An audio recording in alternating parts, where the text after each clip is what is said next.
my mic on?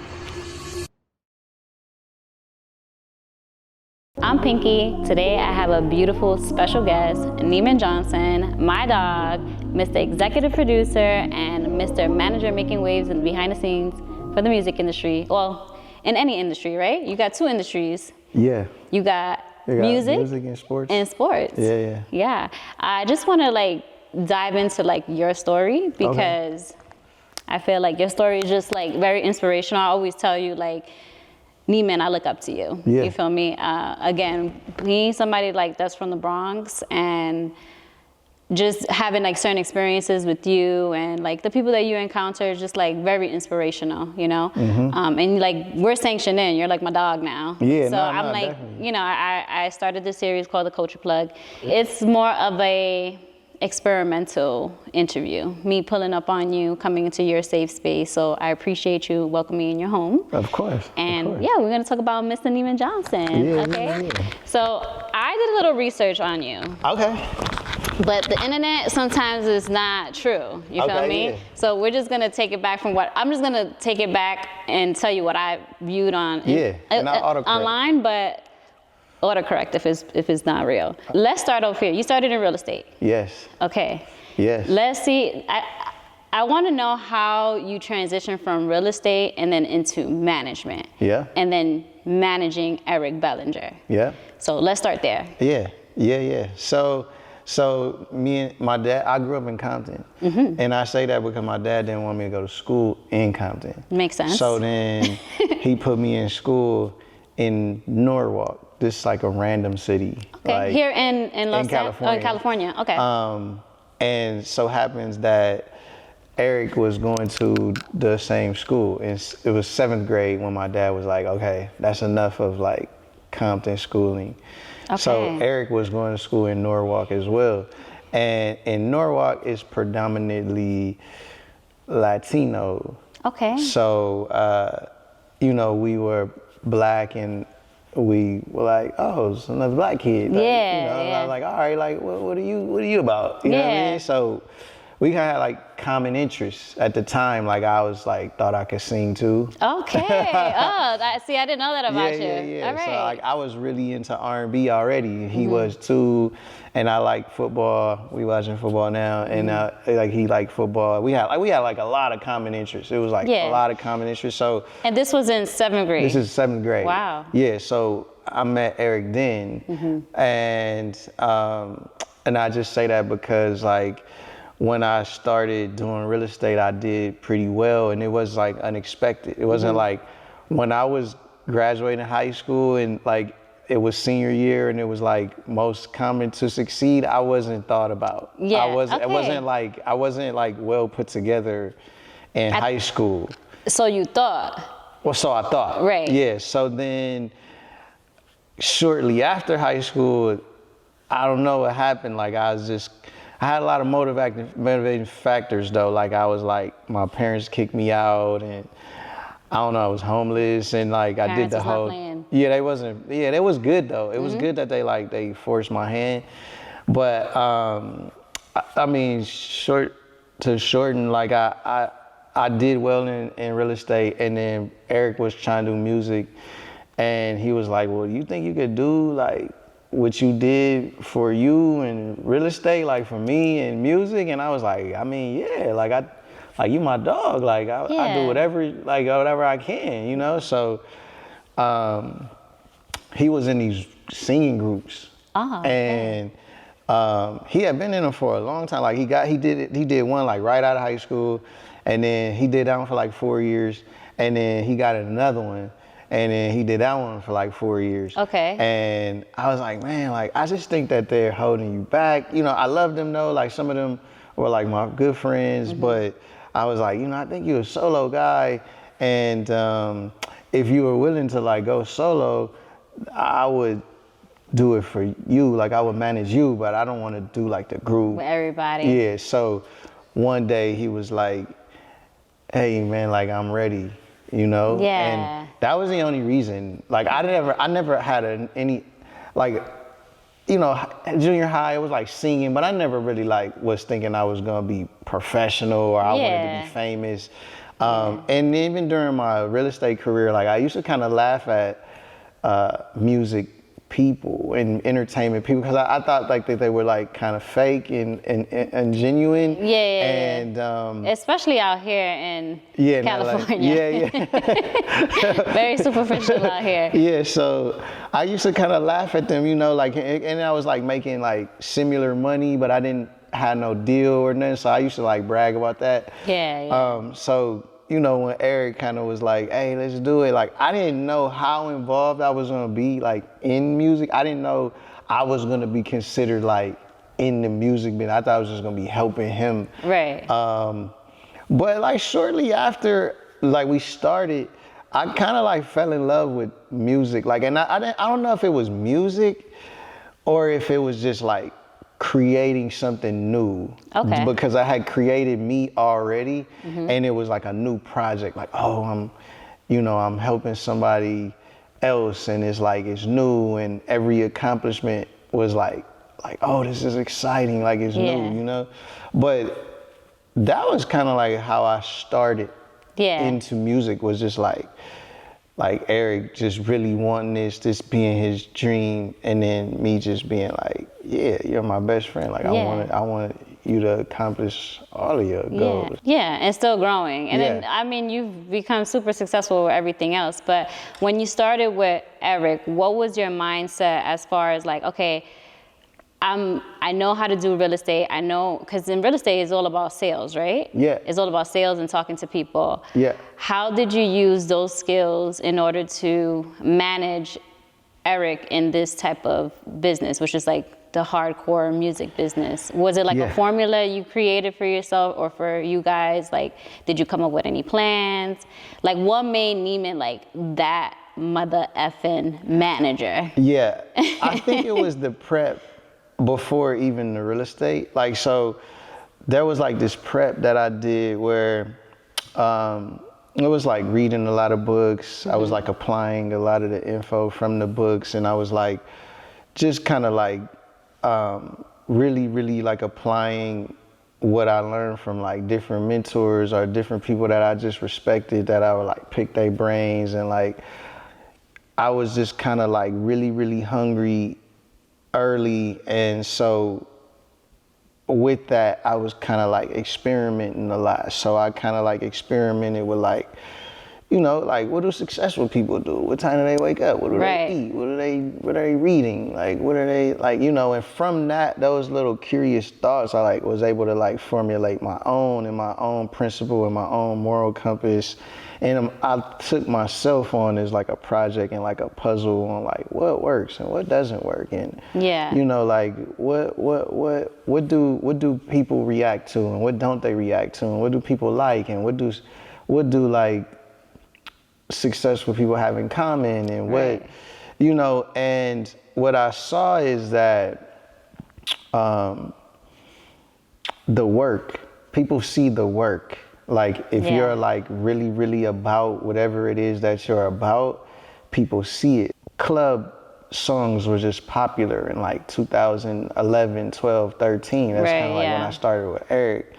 And so we were doing R&B music, but R&B music just wasn't the most popular, you know? So anymore, right? It wasn't at that time. At that time period, it just wasn't that popular. Like club songs was like very popular. Like if you want to be on a radio, and that was another thing. It was like if you wanted to be on a radio, you needed to understand a certain BPM so that the DJ could mix the next song, right? So it could be easy. So back then it was like 98, 99, 100 BPM. It was a club tempo.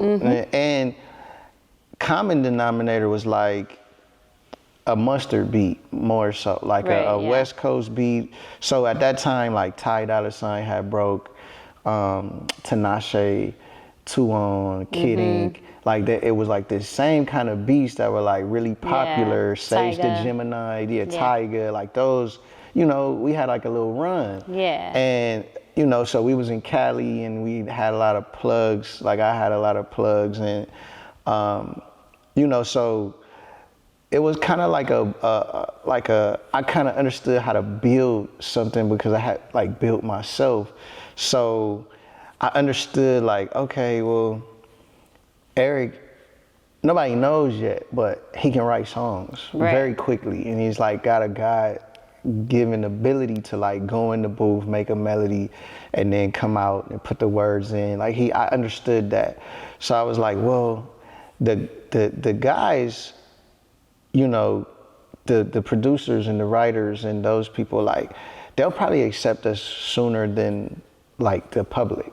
Right. But if they accept us, maybe that we could like I could leverage that. Like I needed some leverage. I'm like, maybe I could leverage that. So I started that first, like the writing. Like I was like, all right, let's write. Like let's get like to produce. Like let's learn. Cause I was learning too. I didn't really know. Like I didn't know, but I knew I needed to learn. I knew I needed like to understand what was what, and that was like a really good way to learn. Was like, you know, get in there and write, and then I learned like who the best producers were, who the best writers were. Like I understood, like I taught myself, and Eric was teaching me too, like engineering and mixing, and I was really learning everything. I didn't know nothing. Yeah. And so, but that was a really good crash course, like to like start in production and like, you know, understand like what writers are good with what, and what producers are good with what type of songs, and like how it actually works. And you know, like, oh, there's like writing camps where like, you know, like they'll rent the whole studio and they got the best of the best guys in one, or studio A, B, C, D, they got production rooms. And I learned pretty quickly, you know, like how that side of it works, like how to make the music. And it happened really quickly for us, you know, because Eric was really talented. You know, so it was he's so talented. Shout out to Eric Bellinger. Yeah, he's so talented, and so he made it easy. But I think it was like a thing where I understood how life works and people and how to build something, and so you know, we just kind of met the right people at the right time, and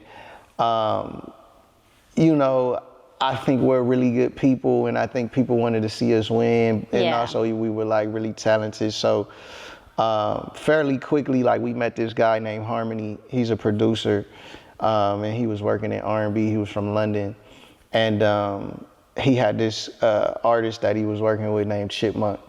And Chipmunk was like a really popular rapper in London. He was like a kid rapper at the time, right?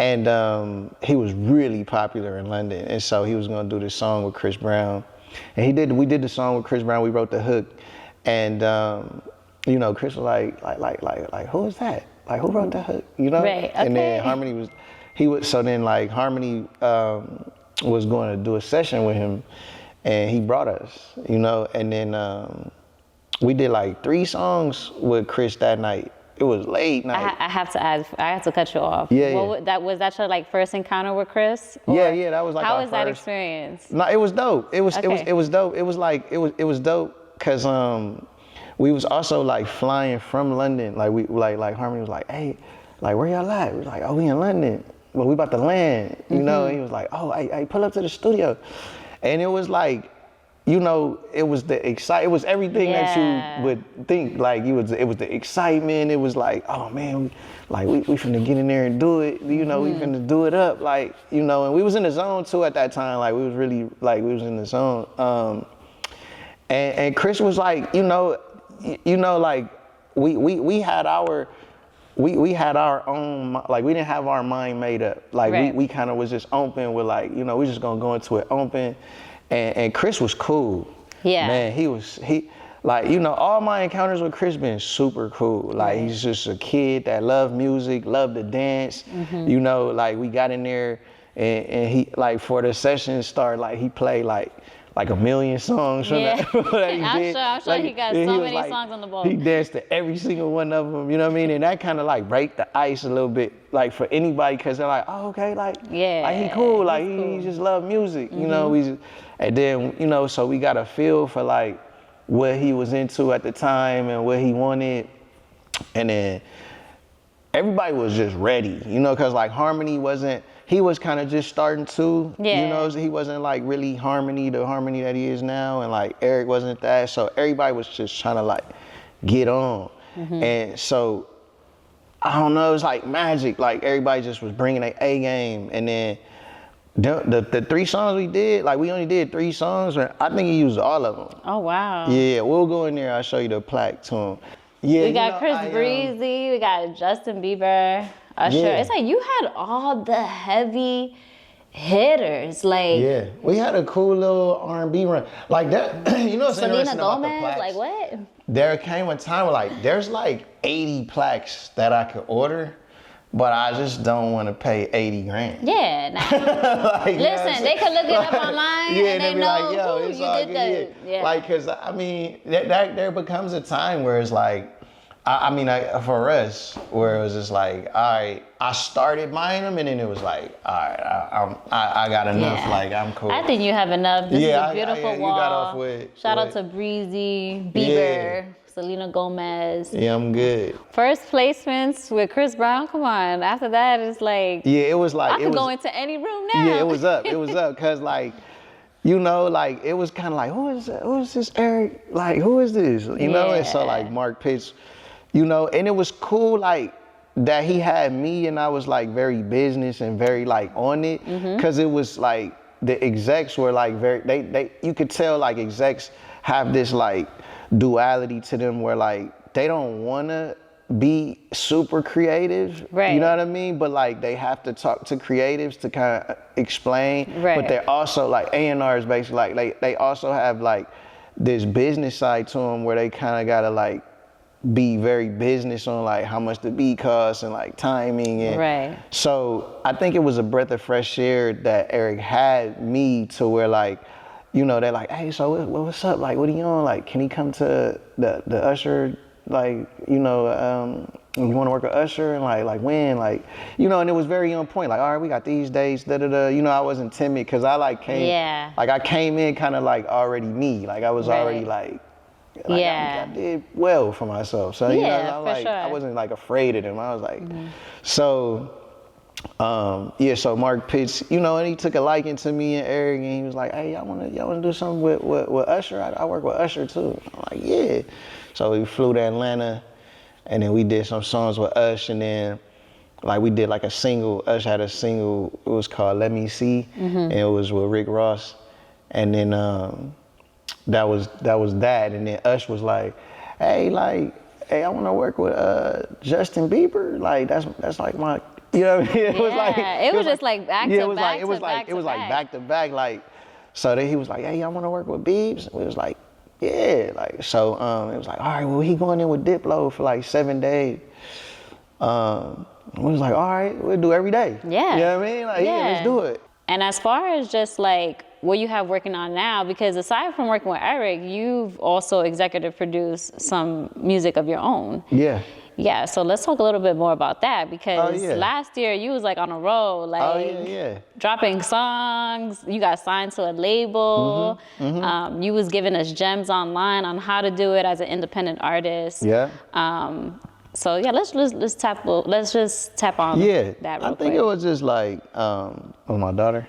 Yeah. What's hey, up? girly. She went back in the room. They don't like, they not with that. But you know, I feel like the journey took me there. Yeah. You know what I mean? Where it was like, there was a moment where, just being super honest, like me and Eric, we just were like butting heads on a lot of things, like butting heads on like artwork and the treatments to the video and like what the song should be like about and what the public wants to hear. Where's the music going now? And it just got to a point where like, honestly, it wasn't fun anymore. Okay. And I wanted to bring like some fun to it where it was like seamless. I didn't have to like, hey, what do you think about this? What do you think? It was just like, it's mine. Like, I don't care. Like, I could do what I want. And then it was like, it was a mixture of that and just like me knowing a lot of producers and a lot of songwriters. And then I had a lot of friends that were artists that I knew I'd be like, hey, can you do this for me? And they'd be like, yeah. And You had that leverage already. Yeah, I kind of had like all the pieces. I just need to put them together. And then I started making my first project before COVID. You know, I had the album ready and I was like, you know what? I'm dropping, bro. Like, this will give me something to do. You know what I mean? I can do interviews, everybody doing Zoom interviews. Like, and I was just like, you know what? I'm dropping. Yeah. So then I dropped.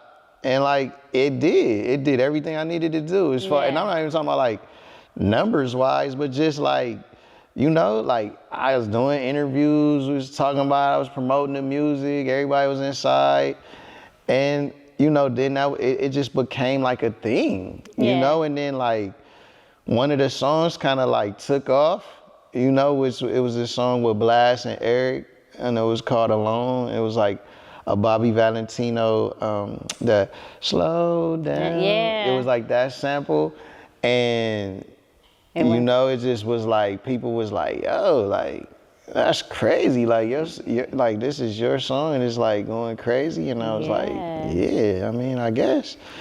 Like, I'm a manager first, then artist. So like when I get on the phone with the marketing team and it's like a breath of fresh air. Like they're like, oh my God. Like, because you really know the formula. You've been like, in it, you've experienced it, not only for Eric, for other artists as well, and then for yourself, you know, and you just know the game. So how did you transition though from, because I know after a while music kind of just was oversaturated, kind of like getting dead, and during the pandemic it was like kind of scary. What made you transition from music into sports?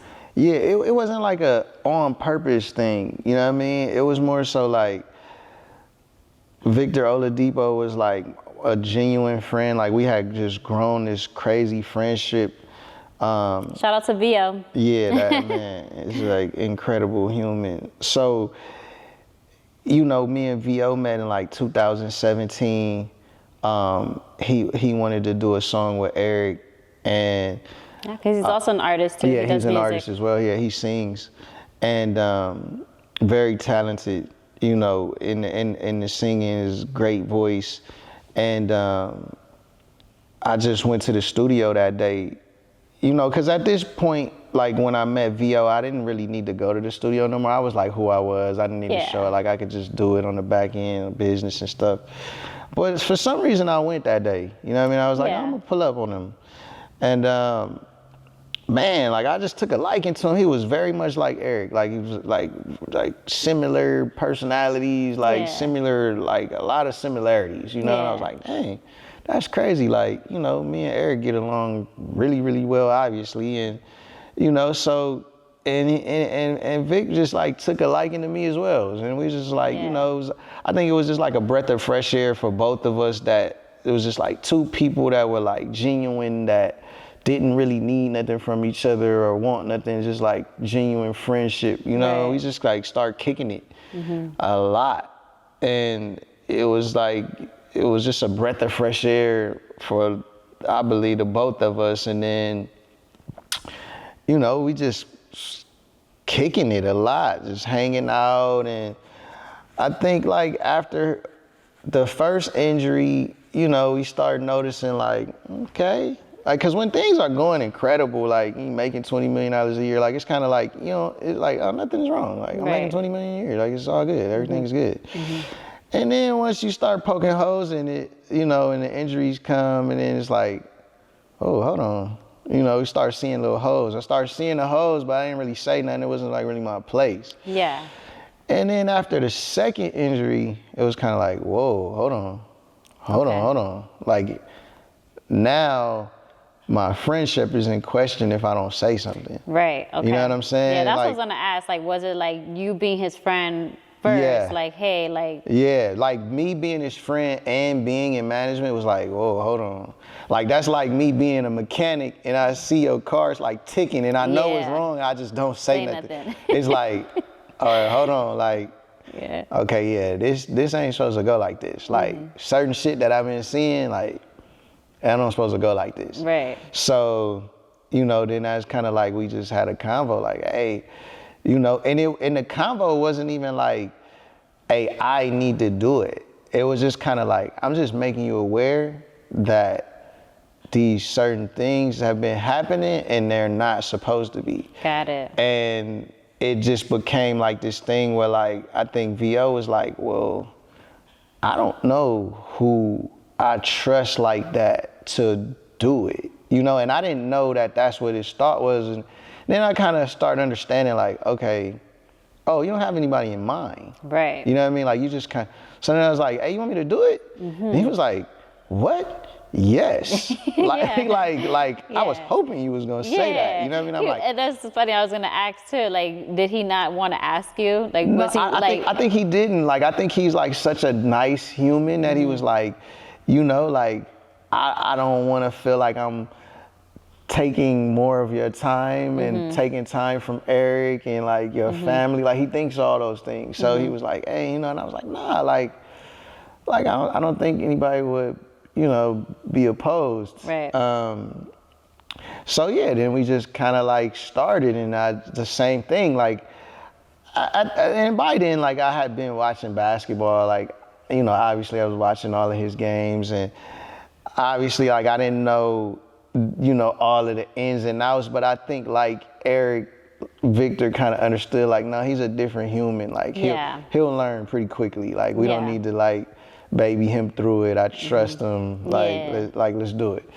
And you know, then we just kind of like, you know, I just hopped on the train and like just got to doing my thing as far as like how I learned pretty quickly. Yeah. You know, and then I kind of got them together. So what's next for Nieman Johnson? I think helping other guys, and then I kind of want to like semi-retire in like 4 years, 5 years.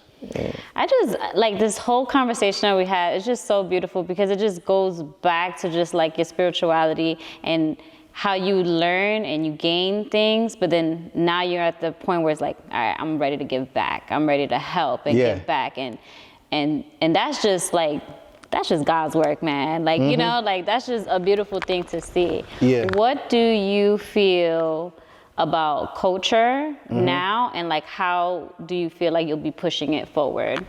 Yeah, I think in sports there's not a lot of culture like behind the scenes, and so I think that I would be pushing the culture just in a sense of like when I'm talking to guys and I'm talking to their moms, like I'm like, look, like my pitch is not gonna be like I'm coming in the suit and I'm like, nah, I look like you. I'm from where you from.